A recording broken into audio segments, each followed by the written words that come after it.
Y aurait-il un additif psychologique dans les vaccins? Tous les vaccinés semblent rêver qu'ils votent Macron en 2022. Certains oublient constamment leur rêve. Au village, nous avons réalisé une simulation de ce vote des présidentielles 2022 et nous vous en livrons les résultats. Le laboratoire et le gouvernement prétendent le vaccin uniquement destiné à bloquer le Covid, comme Jacques Chirac et son anticyclone avaient bloqué le nuage de Tchernobyl à la frontière allemande. Aucun effet psychologique annoncé, seulement des petites contrariétés très rarement suivies de décès à court terme. Pourtant, la nuit, les vaccinés rêvent qu'ils votent Macron en 2022. Au réveil, ils sont nombreux à prétendre « c'est un mauvais rêve » et jurer qu'ils n'en feront rien. Pourtant, une simulation vient d'être réalisée dans notre commune. Le maire, M. Brabard, a bien voulu nous autoriser à utiliser la mairie pour la réaliser dans des conditions optimales. La simulation s'est déroulée en 2 étapes. Le vote des vaccinés puis des non-vaccinés, 100 citoyennes et citoyens dans chaque groupe. Avec, avant leur passage dans l'isoloir, la demande aux votants de leur décision.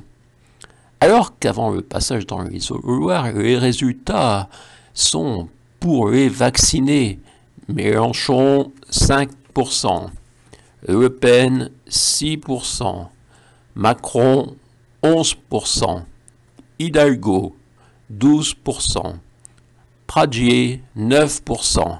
Oui, dans la commune pour les Républicains, nous avons choisi notre député sûrement honoré de notre choix. Ternoise 57%. Au dépouillement, nous avons Macron 100%.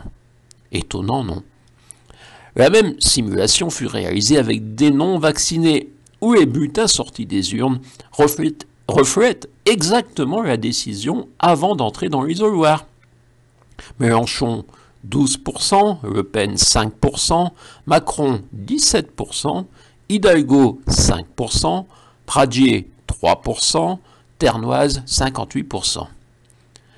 Du 100% de vote pour Macron chez les vaccinés, on ne peut naturellement pas conclure qu'il existe un additif psychologique dans les vaccins. Nous sommes à Montcuq-en-Cubé, en tout cas. Mais c'est troublant, comme on dit à Montcuq. Quant aux 12% d'intention de vote pour Hidalgo chez les vaccinés, il proviendrait d'une confusion. Certains pensent qu'il s'agit de l'ancien sélectionneur de l'équipe de France de football. C'était un sketch lotois de Montcuq-en-Cubé, naturellement non fondé sur des faits constatés.